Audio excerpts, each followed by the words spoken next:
All right, guys, welcome back. This is my front porch.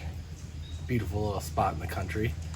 Unfortunately, as I do always try to promise to bring more content and try to get it done, it doesn't ever seem to really work out that way. And unfortunately, I run the store.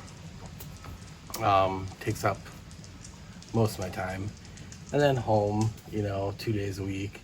And unfortunately now I have a deal with my one neighbor where I'll only keep shooting down to the weekends, so kind of limits my time with stuff going on. Like yesterday we had some family over. We actually got surprised by my brother from out of town, which was really nice. So Adam, thanks for showing up. That was fun. We loved having you guys, you and your gal.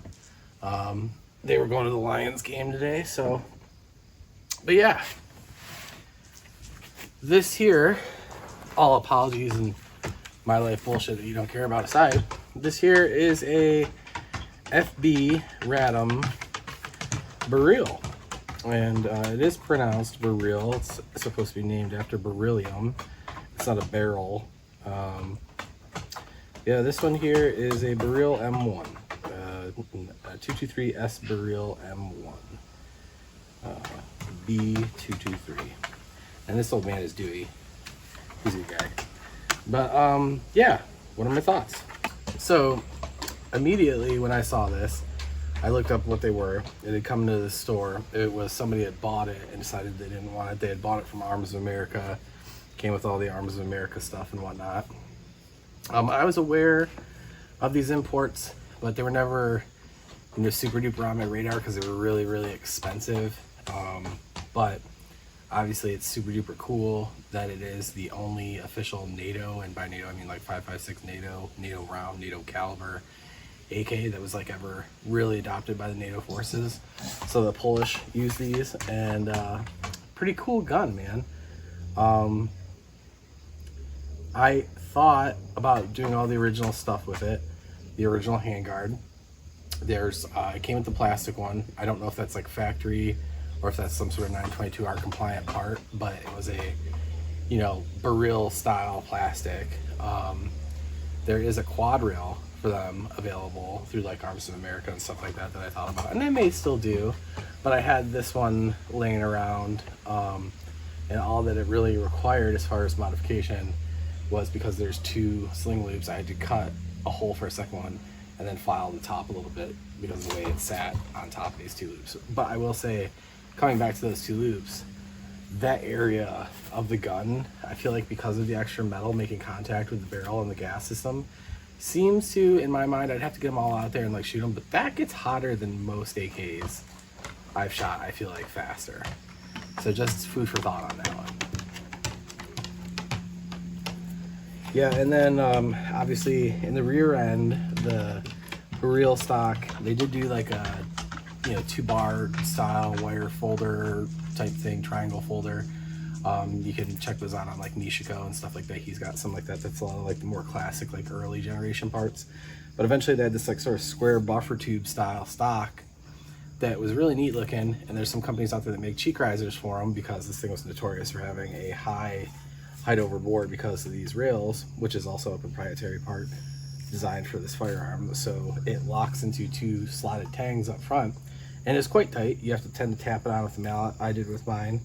And then in the case of mine, in the back, I had done something different. So I did one of these plastic Vism buffer tube things. And I heard also the Veltors will work, the steel ones. I'm not sure. I had them, but I didn't try them because they're like $90 and these things are like 20. So I figured I'd try this first if I was going to wreck something instead of a $90 piece, just good math on that one. But I really do like this piece. I think it has a really cool look. It's a little chunky, right? And if I had a lower riser on here, I could see down the channel in it, and you'd be able to use the iron sights underneath all your stuff because it's got a really, really deep channel. So there's a lot of forethought and design that went into these guns. I like the oversized magazine release. I obviously like having a safety that has the more modern safety features, as modern as you get on an AK, right? It seems like it's a good straight gun as far as, sight alignment and things like that. I did not use the irons, but they look like they should be fine. Maybe the front front post might be a little bit to the left, but not all that uncommon, right? The muzzle device, I don't know if I'm in love with that, or I might be married to it. I cannot confirm. I believe on the Arms of America guns, these are supposed to be threaded on.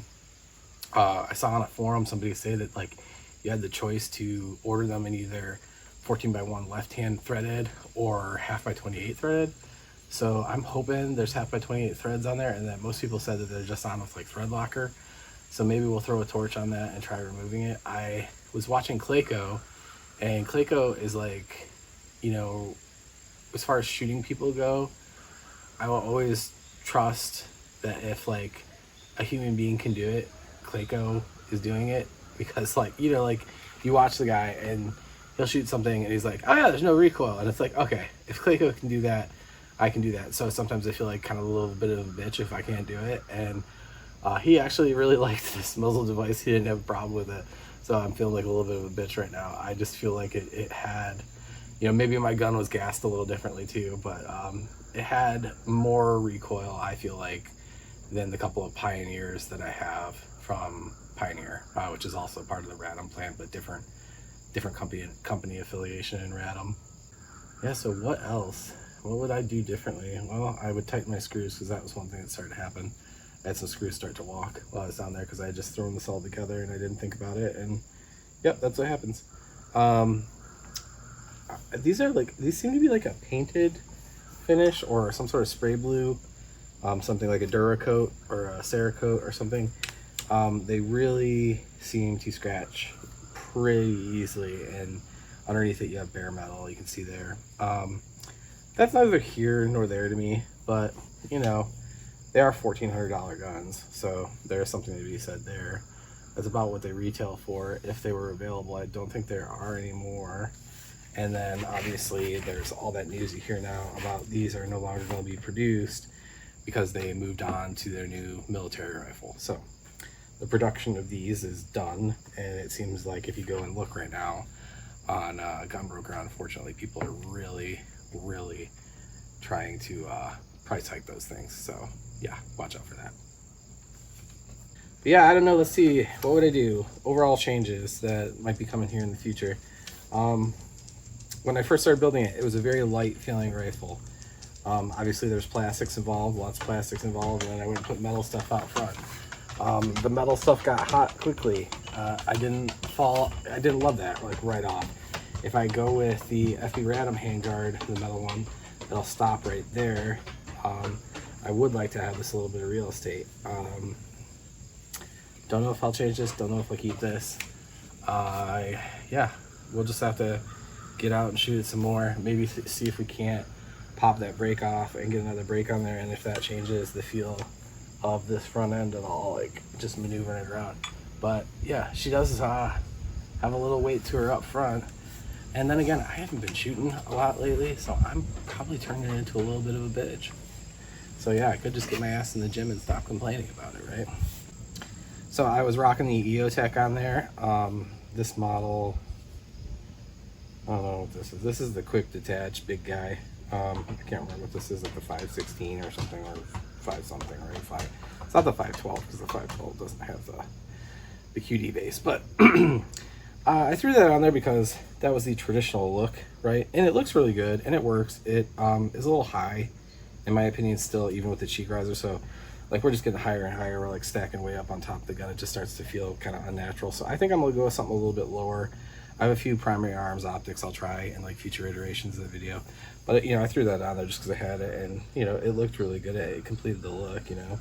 As far as magazines go, we ran the Polish mag that it came with. Of course, that worked just fine. The Polish Pioneer mags worked just fine. The Tora magazines from Zastava, the Tora stuff that is for the ZPAP 85s and M90s, the steel reinforced polymer magazines, those all work. You do kind of have to like just sand the back corner a little bit to get that to pop around. I've noticed that on a few guns too. It even kind of needs it on the Zastavas, to be honest. I don't know how they ended up with that. But the only one that didn't work was so far for me, was the steel Zastava mag for the ZPAP 80 that came with my ZPAP 85. But other than that, yeah, I mean, lots of fun, good guns, a little unusual in their riveting patterns and stuff like that. If you want more information on all that stuff, I would go check out like Mishiko's channel on them or something like that. He's got a lot of details, you know, as to how it's like a 3 rivet front end and a 3 rivet rear end instead of a 2 rivet and a 2 rivet. You know, he's a very more historical, in-depth fellow than I am, but very cool gun. Obviously collectible now, and like I said, you know, 5.56 NATO, so it was the actual only, even though there are NATO AKs produced, this was the only official NATO AK that ever saw NATO service. So pretty cool piece to have. Like I said, you know, and I got it for a really good deal, and I think that gentleman, his name is Andrew, very cool guy, customer of mine, was willing to work a deal with me. So thanks, Andrew, I appreciate you. All right, guys, if you liked the video, please give us a like and subscribe. If you ever need anything, hit us up at the store, and as always, be safe, have fun. We'll catch you on the next one.